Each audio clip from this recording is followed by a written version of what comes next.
Well, hello and welcome to another episode of Friday Night Chill with Will. I'm Will, and I hope you guys have been having a good week. My week has been pretty good. Can't complain. Just going through work stuff, really. That's all that's happening this week. But we're doing good.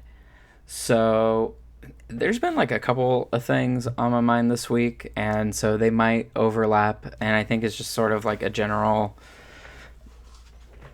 feeling I guess I've just been having with both elected officials and with people in real life, and just sort of how like these two attitudes cohabitate. So first we're going to start with setting up some of the context. So there's this article that came out on PBS News Hour, I think on the 2nd. The 2nd this came out.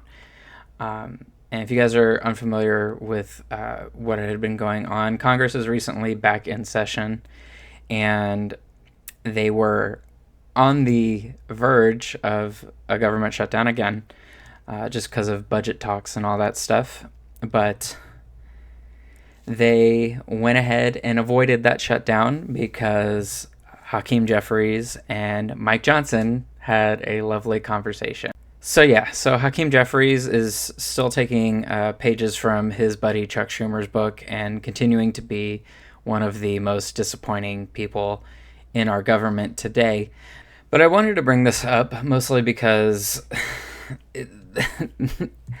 there's so many people, right, that I think are sharing the mentality of that I have, where you're just frustrated with the people in power, just not fighting back against fascism hard enough. And it's wild because it seems like these people just do not live in the same world as us sometimes, because they talk about things as if the situation right now isn't probably the most dire it's ever been. They still think that like business can run as normal as authoritarianism sneaks its way into our government, or I should say reveals itself, because it's been in our government for a while, but the mask is just coming full off from it. And there's like a couple quotes that I just want to pull from this article, because Hakeem was obviously asked why they worked with Mike Johnson, because when things are the way they are, right, and the Democrats have the minority, stopping bills is like one of the best ways for them to fight. And like not moving and not cooperating with the Republicans is the best way these people can fight, because it slows down all their plans. Because as of right now, the Republicans still have to execute all their plans through traditional means in the government. They have to go through all the chains of command or whatever.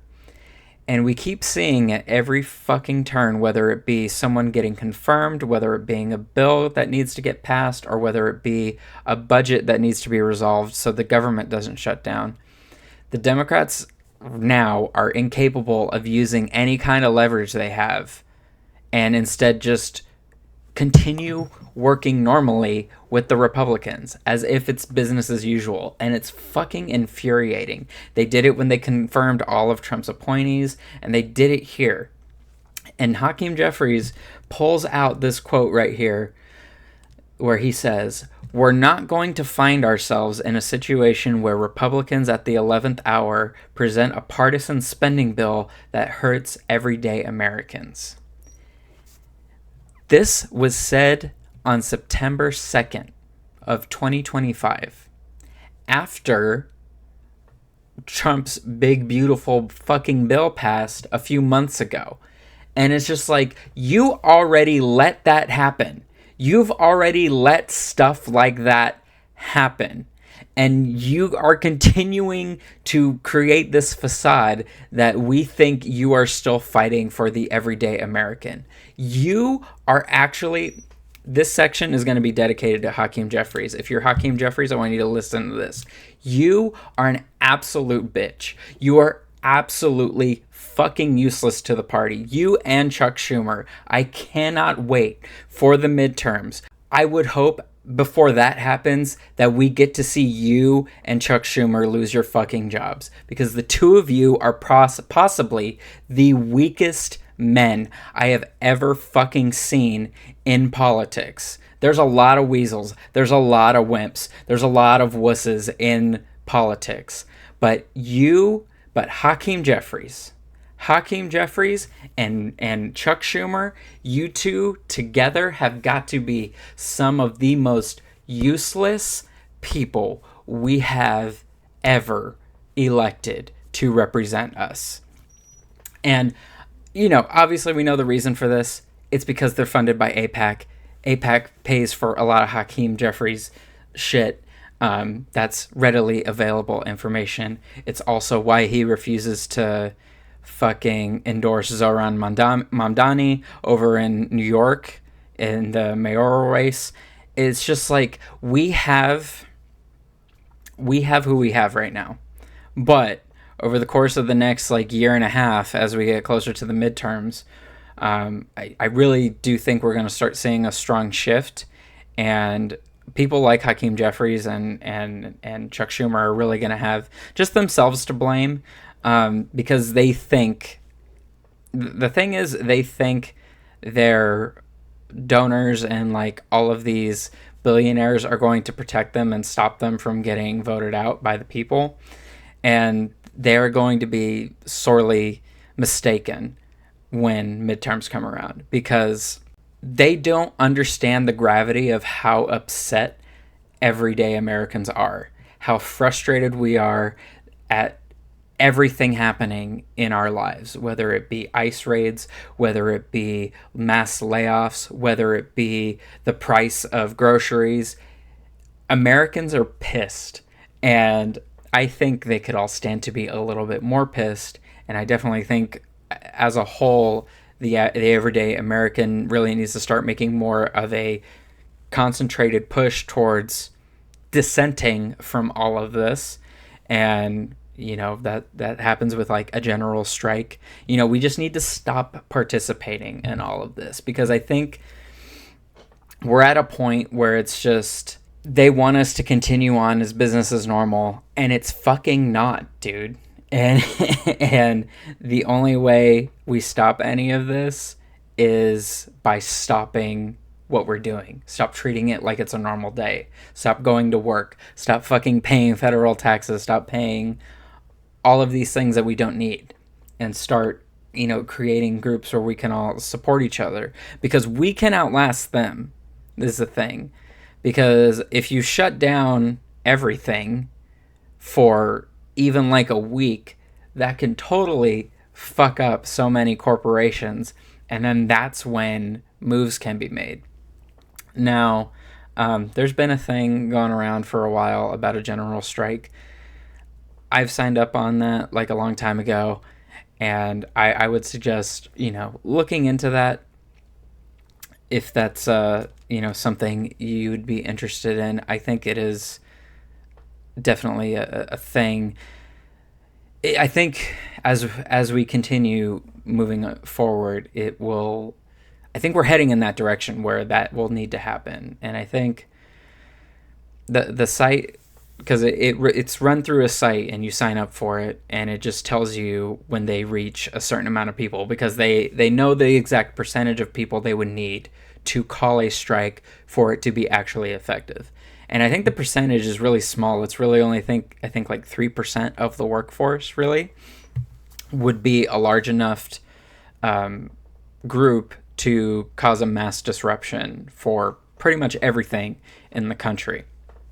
So look into that on your own time, but I don't know if YouTube will suppress the video if I link it in the description. But just look for General Strike United States or something like that, and I'm sure it will come up, because the site's still active. But yeah, it's just that whole fucking attitude drives me insane from so many of these people. It's so many of the politicians. It's just, Republican, Democrat, all of them. They're all fucking, they piss me off so fucking much. Now that attitude is paired with everyday people, right? Because I mentioned the everyday person, right? So I had another little back and forth with someone on TikTok earlier this week. I'm not going to mention their name because their name's not important. But it was a Power Ranger content creator. Okay. And a friend had sent me one of his videos where he talked about generative AI. And he spoke about it in such a way where it's just like he treated generative AI as if it's this technological inevitability that we just have to accept.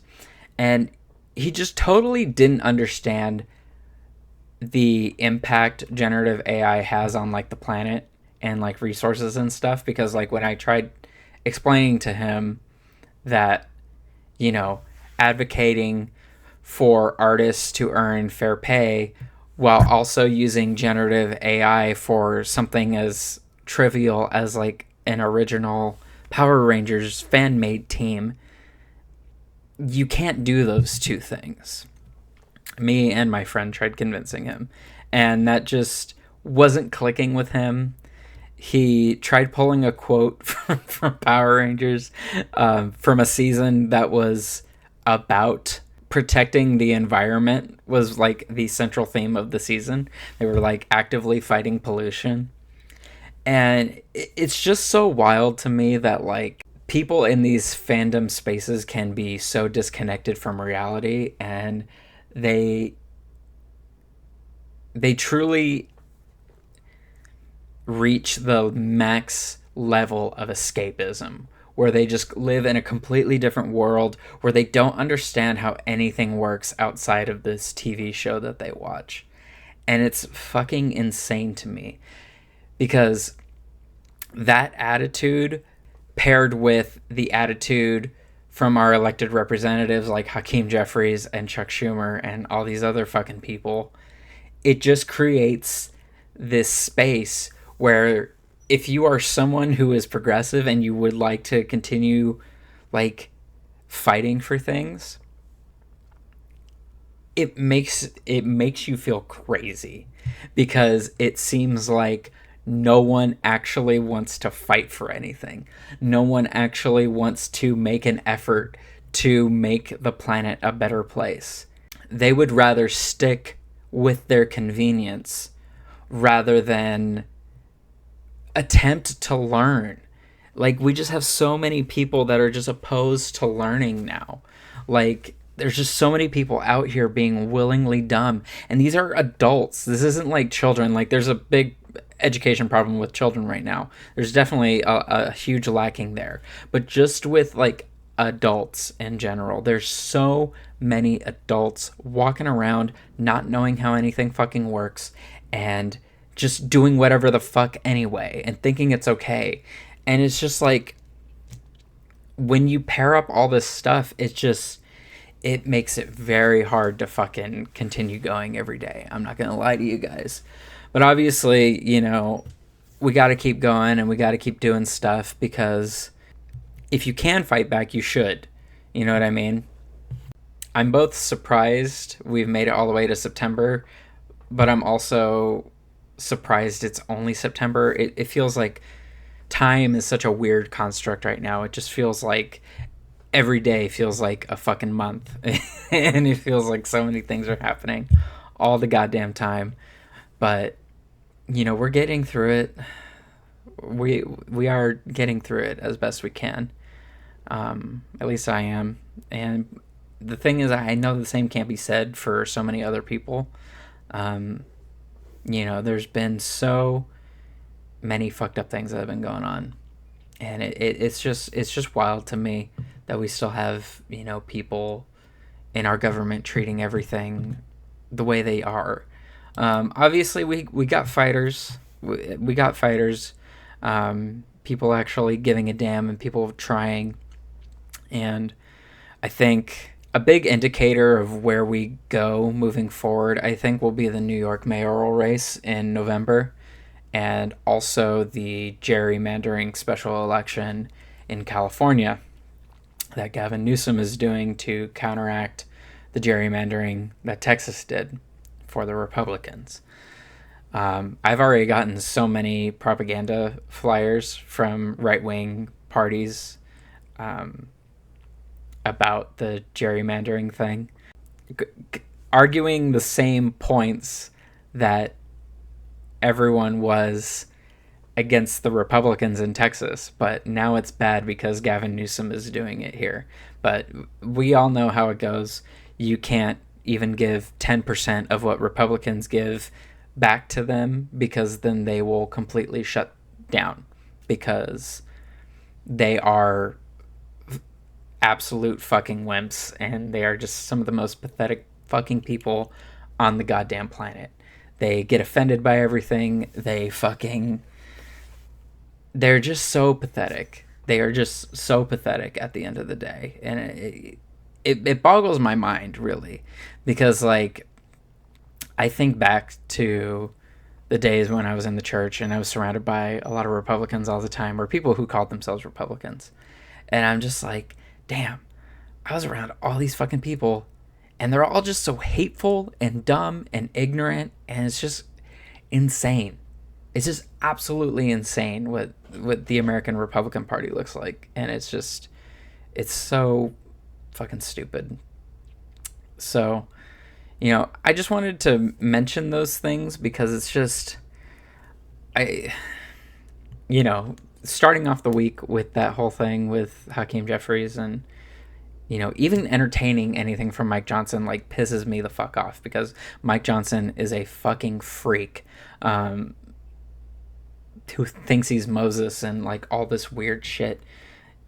I'm just so fucking tired of it. I'm so tired of, like, people treating these fucking weirdos in our government with fantastical thinking, who are, like, call themselves Christian but couldn't fucking give you a Bible verse if you fucking just pulled out a random one. They couldn't. They know John 3:16 and, like, maybe one other. They pick, like, a different one, so that way they feel like they know the Bible like the back of their hand, even though most Christians, and I can tell you this from fucking experience, most Christians don't fucking read the Bible. They don't.